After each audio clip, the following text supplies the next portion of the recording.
امروز جام جهانی فوتبال به تاجیکستان آورده شد. مراسم با شکوه استقبال جام جهانی فوتبال در فرودگاه بین المللی دوشنبه دایر گردید. هیئت مهمانانی را که جام جهانی فوتبال را به تاجیکستان آوردند، پرزیدنت فدراسیون فوتبال تاجیکستان، رئیس شهر دوشنبه رستم امامعلی پشواز گرفته تمام مخلصان فوتبال را با این رویداد تاریخی شادباش گفتند.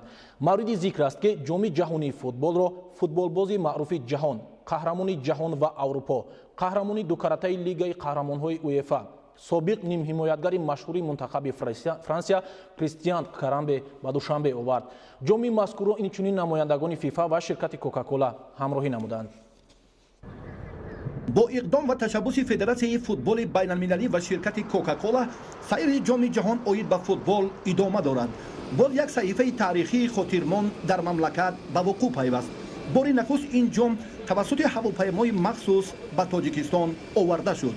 در فرودگاه بین المللی شهر دوشنبه، پرزیدنت فدراسیون فوتبال تاجیکستان محترم رستم امامعلی و دیگر نمایندگان کمیته های مربوط به ساحه مهمانان عالی قدر را استقبال گرفتند. پیشواز صمیمی مهمانان بار دیگر ثابتگر آن است که در جمهوری تاجیکستان فوتبال همیشه مورد توجه خاصه قرار دارد. ابتدا از 9 سپتامبر سیاحت جام جهان ادامه دارد. جام با 50 کشور 6 قطعه جهان دور گشته امروز به وطن محبوب ما رسید.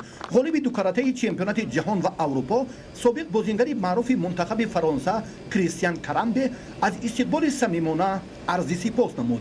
از جانب نمایندگان فدراسیون فوتبال بین المللی و پرزیدنت فدراسیون فوتبال تاجیکستان محترم رستم امامعلی نسخه جام جهان تقدیم کرده شد و سلسله سفر جام مذکور نیز بعد از این ادامه می‌یابد و ماه می سال روان به مکان برگزاری مسابقات قهرمانی جهان انتقال داده می شود.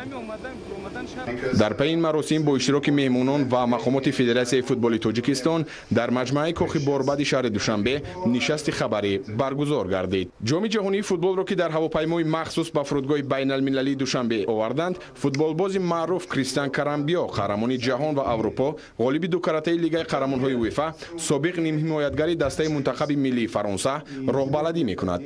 با جام طلایی که در ویترین یا خود قفس مخصوص شیشگی در مجمع کاخ باربد گذاشته شد، هزارها ساکنان محلی عکس برداری کردند. باید گفت که سیاحت جام قهرمانی جهان اوید به فوتبال ماه سپتامبر سال گذشته از ورزشگاه لوژنیکی شهر مسکو شروع شد.